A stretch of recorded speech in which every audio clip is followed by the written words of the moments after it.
आलसी लड़के की कहानी। एक बहुत ही भोला भाला सा आलसी लड़का था।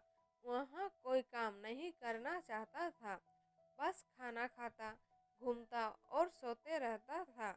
एक दिन उसे किसी ने बताया कि एक आश्रम है जहाँ पर कुछ नहीं करना पड़ता है और हर दिन 2 समय का खाना और नाश्ता मिलता है। तुम वहाँ जाकर के रहो। उस आलसी लड़के ने सोचा कि यहाँ तो बहुत ही बढ़िया है और वहाँ उस आश्रम में जाकर रहने को सोचा। और फिर वहाँ भोला भाला आलसी लड़का अपना सारा सांसारिक जीवन छोड़कर उस आश्रम में जाकर रहने लगा। आश्रम में गुरुजी रहते थे। वहाँ कुछ समय सबको प्रवचन देते हैं। वहाँ आलसी लड़का सुनता था, बाकी समय आराम करता था और फिर भरपेट खाना खाकर सो जाता था। ऐसे ही उस लड़के का दिन गुजरता गया। एक दिन उस आश्रम में कुछ भी नहीं बना। नाश्ते के समय नाश्ता नहीं मिला। उसने सोचा नाश्ता नहीं मिला, भोजन तो मिलेगा। अब भोजन के समय भी उसे भोजन नहीं मिला। लड़का दौड़ करके गुरुजी के पास गया और उसने पूछा कि आज भोजन क्यों नहीं बना। गुरुजी ने कहा कि बेटा आज एकादशी है और जितने भी आश्रम के सदस्य हैं उनका उपवास है और तुम्हारा भी आज उपवास है, आज भोजन नहीं बनेगा। वो लड़का आलसी था और उसे भूख भी बहुत लगता था। उसने गुरुजी से बोला कि मैं उपवास नहीं रहूंगा, मुझे भूख लगी है, मैं खाना खाऊंगा। गुरुजी ने बोला ठीक है, जाओ भंडारे में से सामान लेकर के आओ और आश्रम में नहीं बाहर ले जाकर के बना लो। लेकिन याद रखना भोजन बनाने के बाद सबसे पहला भोग भगवान को लगाना और फिर तुम प्रसाद लेना। वहाँ लड़का बोला ठीक है और फिर अनाज लेकर नदी की ओर पहुँचा।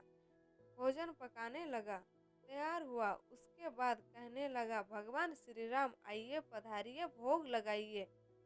अब जब उसे लगा कि भगवान तो आ नहीं रहे हैं तो फिर कहने लगा कि मुझे मालूम है आपको तो अच्छा खाने की आदत है, मैं बना नहीं पाया और मुझे अच्छा भोजन बनाने भी नहीं आता, लेकिन जो भी रूखा सूखा बना है आकर खा लीजिए।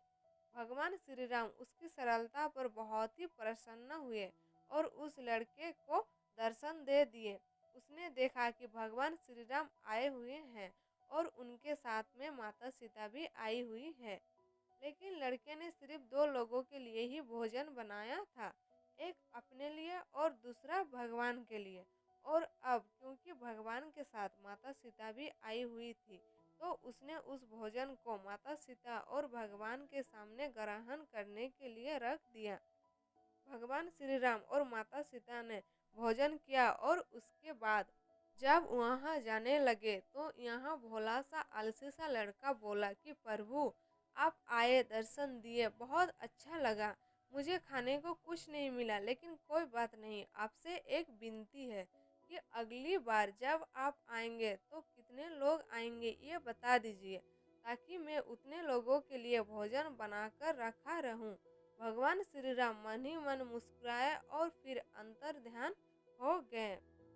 लड़का आश्रम गया, दिन बीतता गया और फिर एकादशी का दिन आया और इस बार उसने 3-4 लोगों के लिए अनाज लेकर के खाना बनाने के लिए नदी के किनारे पहुंचा और उसने बड़े प्रसन्नता से भोजन बनाया और इंतजार करने लगा कि प्रभु आइए और भोग लगाइए। इस बार लड़का देखता है कि भगवान श्री राम पूरा राम दरबार लेकर के आए हैं, जैसे माता सीता, लक्ष्मण, भरत, हनुमान जी और सभी लोग आए हैं। लड़के ने 3-4 लोगों का भोजन बनाया था और इस बार भी भोजन कम पड़ गया। लड़के ने निराश होकर भोजन को प्रभु के आगे रख दिया। उन्होंने भोजन किया और फिर चले गए और इस बार भी लड़का फिर से भूखा रह गया।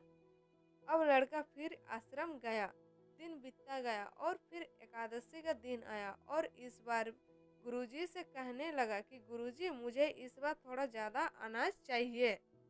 गुरुजी सोचने लगे कि यहाँ इतना सारा अनाज का करता क्या है, कहीं इसे बेचता तो नहीं है। फिर उन्होंने कहा कि ठीक है, भूख से परेशान रहता है। लड़के ने कहा कि नहीं गुरुजी, मैं भूख से परेशान नहीं रहता हूँ। प्रभु के साथ बहुत लोग आते हैं, उनको भी तो भोजन कराना पड़ता है। गुरुजी को लगा कि लड़का पागल हो गया है, लेकिन गुरुजी ने सोचा कि चलो एक बार चलकर देखते हैं कि लड़का इस अनाज का करता क्या है। वहाँ भोला सा लड़का अनाज लेकर के नदी की किनारे पहुँचा और इस बार भोजन बनाया नहीं। उसने सोचा कि प्रभु हर बार ज्यादा लोगों को लेकर के आते हैं, इस बार वह जितने भी आएंगे खुद बना करके भोग लगा लेंगे। और फिर प्रेम से प्रभु को बुलाने लगा। गुरुजी यह सब छुपकर देख रहे थे कि यहाँ भोजन तो बनाया नहीं और प्रभु को बुला रहा है।